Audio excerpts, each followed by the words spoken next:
Newcastle, soon after its discovery in 1797. Newcastle today, the steel city celebrating its 150th birthday. In that century and a half, the city built on coal and steel has grown and prospered.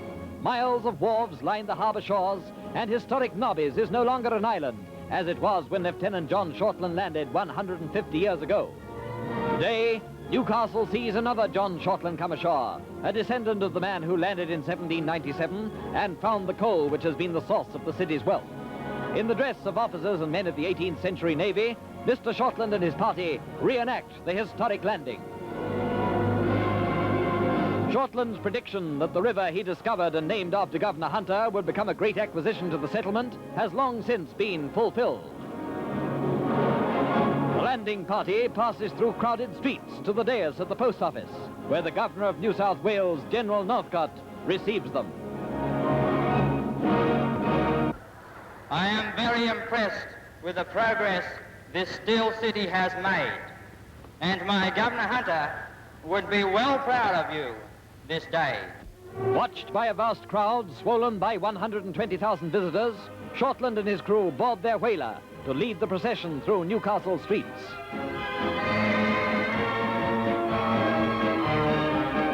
The uniforms of the 18th century sailors provide picturesque contrast to those of the men of the AIF as they march past and the governor takes the salute.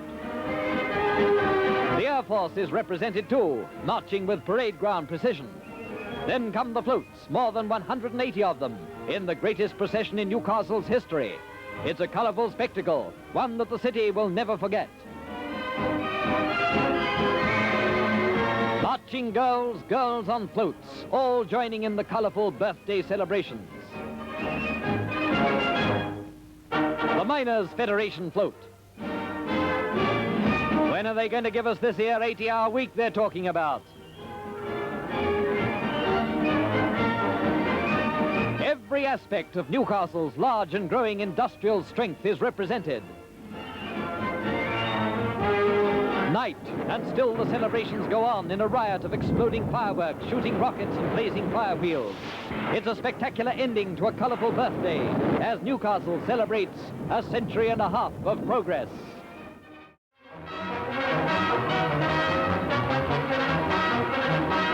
Fire rages through old workings of the Cessnock No. 2 colliery, breaking through on the surface of farmlands. The fires are blanketing the district with a pall of black acrid smoke, covering everything with a fine layer of soot. Heavy rains caused a subsidence over a sealed-off mine section, which, by providing a supply of oxygen, started the fire through internal combustion. With rope safety belts, miners and firemen work desperately to blow in the sides of craters so that the soil will seal off underground shafts which act as air tunnels. But as fast as the fires are sealed off in one place, they break out in another.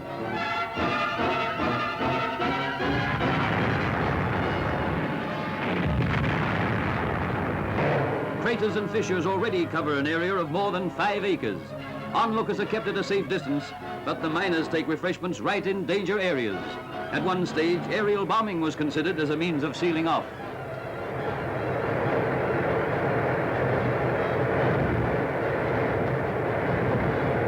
The seams of coal are only 35 feet below the surface, and the burning gas roars forth in fierce, swirling bursts. In a grim battle between men and the forces of nature, man is facing overwhelming odds, but he doesn't give up.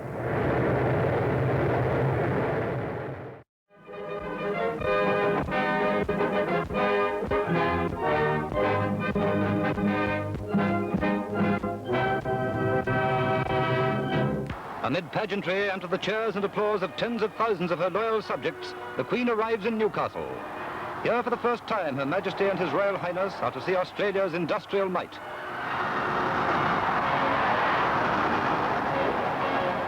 Newcastle is famed the world over for the quality of its steel, and the Queen of the Dukes see it being produced at the huge BHP Steelworks. First they meet some of the men who make Australia's steel, though the workers themselves appear a little self-conscious at this close-up of royalty. Now the royal couple see steel in the making, the tapping of a blast furnace. Her Majesty wears dark glasses to protect her eyes. A coke oven discharging.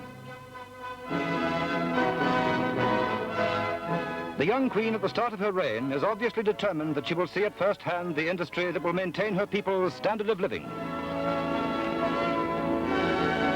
So Newcastle waves goodbye to its royal visitors.